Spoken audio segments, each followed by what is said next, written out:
All right, let's try it from here. Many buttons, much settings. Welcome to WineShark Wednesday. It is I, your host, the WineShark. I hope you guys are doing well. Sorry about last week, and sorry about being late today. As you might notice, new background. Well, mostly I moved my desk around and I'm opening back up the office for use for the studio. And, it's been a little bit of a technical challenge. Somehow I forgot where all these cables go. And meaning I didn't know how to get them from the plugs to the computer to whatever, and still try and get us a decent background where we can see and hopefully not have to deal with all the crazy lighting that is the innate challenge to dealing with our particular with sun-facing windows. Anyway, hope you guys are doing great. I've been doing great. Been doing some fun wine things. I wanted to get you guys updated. Had a nice little visit that inspired this particular theme for the show. So the theme for the show today is revisiting your tastes. Something I have had to do as a professional, and I talk to my students and customers and clients about this all the time, is that your tastes are not a fixed thing in time, and you often are going to find that if you give yourself an opportunity to revisit older wine flavors in specific, but this even applies to food as well, and other beverages, that if you give yourself a chance to come back to things later on in your life, you might find that your tastes have changed and that you like something now that you didn't like before. Now, there's a fundamental factor of this about how our tastes physically change as we age. We lose taste buds, and our senses tend to go more from enjoying things on the sweeter side of things to enjoying more complicated and bitter types of things. But that broad statement aside, what I'm really speaking about is taking aside your assumptions about the things that you like and what a particular wine style, region, or even brand might be able to bring you. The event that I went to a couple weekends ago was the Texas Winos event, and it's basically a Texas wine-focused tasting event. It's very fun-oriented, very casual, laid back. They had, I think, 9 different vendors there, each one with their own little table, offering anywhere from 3 to 8 products. All Texas winemakers and kind of focused on the local scene. Well, something that I had to do a couple years ago, actually just last year, was when it kind of really kicked in, but the idea of revisiting some of the presuppositions I had about Texas wine. Many of you know when I became a somm back in 2011, when I moved and really got into wine in 2004, and after my kind of semi-professional career, and waiting tables and all of that, and what I had learned about Texas wine in the early years was that I didn't like a lot of the styles that were very popular here. The styles were trending very sweet, and they didn't have a lot of complexity or depth, and I really wasn't a big fan. Well, 2 things have happened since then. Well, one, we've got almost 20 years have gone by. And number 2, the Texas wine industry has had 20 years gone by. So not only has my taste changed, my level of exposure to wine, experience with it, etc., and as I said, my personal tastes, the Texas wine industry has come a long way in those 20 years and has changed its own profiles in what it's doing. I would say not only just as a whole, but certainly in individual cases throughout the state. So the event was interesting. I found that compared to my wine tour that I did in Fredericksburg, where I think we visited some nice, high-quality producers, we got some really good examples of where the state of the industry and the state of the art is. This was a little less than that. There weren't as many. I think maybe 2 of the 9 wineries that I tried, I would say that were really even playing at the same level as the wineries that we visited in Fredericksburg. Some of the others, while they had perfectly fun products, I wouldn't really categorize them in the fine wine category. They had a lot of experimental things, and everything from fruit-based wines, so not technically not grape wines, but other styles of wines, or really non-traditional creation styles. For instance, adding fruit juices back into the wine after fermentation to change its taste, or a lot of other kind of just quirky kind of things. Not that they were bad, but they just weren't along the lines of what I would be expecting out of the fine wine world from Texas. That may be a little narrow of focus, but it's just a way for, I think, to kind of get things segmented so that you can understand what it is we're talking about. And this very much puts in the category of other. I kind of think in the same way about this of all the craze over barrel aged anythings right now. Barrel aging for wines, especially, as you've heard, I don't really think that's a traditional winemaking technique. It's kind of a category of its own. You may like it, you may not. I'm not a particular fan, but fact is, it's not the same thing, and I don't think that the wines compare directly to their compatriots in the standardized category. So anyway, after trying those and going through the wine tour last March in Fredericksburg, and just thinking in that mindset about how I approach wine, what I recommend to people, and staying open-minded. I mean, I know you guys have heard me say this before, but staying open-minded in this process is really something that will get you a lot of success. I think it will help you discover more, to find more, and to even come back to things that you think you didn't like years later. Because A, you change, and B, the industry changes, right? The example that we're going to use from the grocery store today, grocery store grab today, by the way, is a kind of riff on that idea. The Brancott Estate flight song I've had Brancott Estate before. In fact, they were one of my early, very popular for me Sauvignon Blancs back in the early 2000s. Brancott Estate was widely available. Really good example of a juicy, awesome New Zealand-style grapefruit bomb, and it was inexpensive, found everywhere. 14, 15 bucks a bottle, find it pretty much anywhere, and really enjoyed the juice. Now, over the years, I've found other brands that I think punch better for their weight, and that are more unique products. But Brancott still kind of holds a good, solid station there. And when I saw this product on the shelves, I wanted to try it out. So this is an example of the brand is changing, and that means I need to go give them another shot. I need to come back and see how they're doing, what they're doing, and why they're doing it. And I think this actually interestingly paid off. But before we do the grocery store grab, why don't we do wine quiz time? All right, our wine quiz from our trivia game, from our Wine Wars trivia game. These are a series of questions. This time I'm going to read the categories this time. So we've got Vine to Vino, Grapeosphere, Wine Cellar, Wine and Food, and Cork Culture are the 5 categories. I'm going to go through them in order. We'll see how well your Somm truly does. I need to lubricate my brain cells before I start, though. Hang on. All right. Ooh, man. Hang it. All right. So in the Vine to Vino category, the question is Vitis vinifera. I've also heard it pronounced vinifera, but still, I've always pronounced it Vitis vinifera. Wine-bearing vine. Wait a minute. I'm reading the answers, not the damn question. So the question was, which vine species produces more than 99% of the world's wine? Vitis lambrusca or Vitis vinifera? The answer is Vitis vinifera. And yeah, yours truly did know that one. Vitis lambrusca, by the way, I believe the lambrusca is the fox grape. So, second question in our category, Grapeosphere. What treatment is likely to give white wine made from Chardonnay grapes the flavors and aromas of toast, vanilla, or butterscotch? Toast, vanilla, or butterscotch. Okay, think on that one for a minute. Where do those flavor profiles come from? You think about the 4 primary kind of flavor bands of wine. You've got fruits and herbal, you've got stony and soil, you've got stuff that comes from wood, and then stuff that comes from fermentation. I'm going to go ahead and answer it. That is an oak treatment answer. The answer is oak treatment. That is right. So vanilla especially and toast are 2 really big hallmarks of how you treat your oak. Toast is likely because they're toasting the barrel and they're getting a physical burn to the barrel that gives that a distinct flavor. And then vanilla and the idea of vanilla type flavors, they definitely come from the oak that we use in both, especially I think American oak tends to have more of a vanilla style flavor than its French counterpart. All right, true or false? The legs of swirled wine running down the side of the glass indicate quality. Oh, if you've ever attended a class of mine, if you are any kind of fan, you should know the answer to this right straight up. And that is no, not in any way, shape, or form do legs contribute anything to quality. They're a quantitative factor.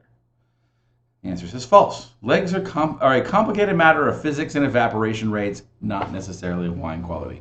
Woot woot. We have another good answer from the Wine Wars people. All right, another true or false. This one's in the category wine and food. Sorry, the last one was wine cellar. So this is wine and food. We're going to cook with wine and food. True or false? Wines stand on their own and needn't be served in any particular order at a dinner party. Oh, pish. Come on now, that's almost too easy. The answer is that is false. While wines can stand on their own and be what I would call couch wines, fully enjoyable in their own right, when you're talking about a dinner party, the wines that you're drinking and the order that you serve them in and what you serve them with is an important part of your dinner party consideration. We generally kind of go lighter to stronger when we do most wine tastings, but that may not necessarily be the case depending on what foods we're eating. You can kind of bounce around. But if you'd like to know all about that, you should let me do a wine dinner for you guys. Take about 6 wines, 4 courses, and give you guys an example of how this works. But their answer was false. The general rule to make each bottle of wine shine is young before old, white before red, light before full-bodied, and dry before sweet. Well, I would say that is wonderfully true if we were just trying the wines. But if we're having food with it, I can do a lot of different things with your palate that can downshift it from simply being white before red. I can serve you a nice light red wine with your appetizer and a nice bold red white wine for your main course, and you're not going to suffer for it, I promise. So, last question. Category is cork culture. Which master sommelier makes wine more user-friendly in Target stores, on TV, and in her books, DVDs, classes, and website? So there's a master somm who makes wine more user-friendly at Target, television, books, DVDs, classes, and website. Wow, I don't think I've ever seen a master somm at Target or a name advertised. So my name checking here is poor. Let's go ahead and see who it is. Andrea Emma Robinson. Well, sad to say, I'm out of the loop and I don't know who Andrea Emma Robinson is. So I was wrong on that one. But not bad. 4 out of 5 day today. Feeling pretty good. Not that any of this is stuff that you really need to know. It's just fun and quirky information. And I'm busy dumping out the cards all over the floor as we speak. So that's the way my day has been going, by the way. All right, next up, let's talk about the grocery store grab. The grocery store grab, for those of you that have never been to the show before, is the concept of how we get the best value per dollar at non-big box and non-specialty wine retailers. If you have the necessity or just convenience of shopping in a grocery store, one of the problems that you might face is that you don't have a lot of good advice to rely upon. They don't have a trained wine staff there generally, and you're kind of left on your own. What this means is that we rely on label-focused choices in the wine world, and we're going to make sure that we reward wines that do good labeling, that tell us in plain language what's in the bottle, where it's from, and what type of tastes we should expect. So today's example is the Brancott Estate Flight Song. Now, this again caught my attention because it was a name I recognized in a label that I did not. They're from New Zealand, so as you see down there at the very bottom, which I love their little iconography here. They've got a sheep that's on the bottom side of the sphere, indicating that they're a Southern Hemisphere wine. They have this whole idea of taking a different approach as a current marketing campaign, I think, that they've got. This is a 20% lighter in calories wine, very much focusing on the concept of light wines. Now, we covered those a little bit earlier when we talked about low-cal wines and some of the pros and cons. I wanted to try this for 2 reasons. 1, I've tried Brancott before and trust their brand. 2, hadn't seen this at all. And 3, want to make sure that, again, how are these lighter calorie wines showing up? I would say that the true utility of these wines isn't necessarily about calories. While I know that's a huge marketing point for a lot of people who do that kind of thing, I think this is more just a really cool example of getting the American market to enjoy lighter alcohol wines and not to have these big, huge alcohol hammers be the standard for all things awesome. So this is, I said, you see the alcohol content is prominently listed on here with the calorie count because those 2 things are very closely linked. So there's 9% ABV called Flight Song, Sauvignon Blanc from New Zealand. On the front label, we're getting kind of all the things we need. The name, who makes it, where it's from, what type of grape it's from, and even a little swirl of their marketing awesome. On the back label here, it says, when you're on the flip side of the world, you can't help but think a little differently. And that's exactly what we did when we harvested some of our grapes in the summer when sugar levels are lower. Early in summer when sugar levels are lower. The result is a wine that is 20% lighter in calories and filled with mouth-watering pink grapefruit and passion fruit notes. Enjoy chilled with fresh salads, grilled chicken, and good friends. So that is a nice, concise example of what we generally expect in a good wine label. It's not super wine geeky. It's mostly marketing, but the key things that they're telling us there are passion fruit, pink grapefruit. These are very iconic flavors that you're going to get out of the tropical fruit flavors of Sauvignon Blancs in New Zealand, and they're highlighting them, so that's very good. They're, of course, underlining why it's lighter. I love the fact that they tell you something about winemaking there. And that is, earlier harvest means less sugar in the grapes. Less sugar equals less alcohol and generally speaking, less calories. So this, by the way, is a fully dry fermented wine, right? There's no sugar left in the bottle. They've fermented it all away and turned it into alcohol. But the more you have of it to start, the more potential alcohol you have to go with. And you don't want to have to do things like, tinker with the wine to get the alcohol by volume where you want, like reverse osmosis and things like that. So this is a nice way to make a nice, clean, light wine is harvest early, lower sugar, bam, to the glass. So we're going to answer a couple of questions about this wine, of course. Number one is, how much was it? Advertised at $20. It was sold at actual, once you're done with the club price at your grocery store, it's a $13 bottle of wine. Okay, so it's kind of in that middle of what we call popular premium category. What we want to know here is it well executed? Is it on style? And is it worth the price tag? Well, I can already tell you because I've had a couple sips, as you saw, but let's take a look. The color-wise here, it is a nice pale straw color. Interestingly, the bottle for this wine is actually a little blue tinted here. So when you look at the wine on the shelf, you're actually not seeing its true color. It looks basically like a Vino Verde. It looks almost green in the bottle because of that blue twinge. Because when you hit yellow and blue, you get green. Okay, but the color is a nice pale straw color, which is very indicative of typical of the Sauvignon Blanc grape.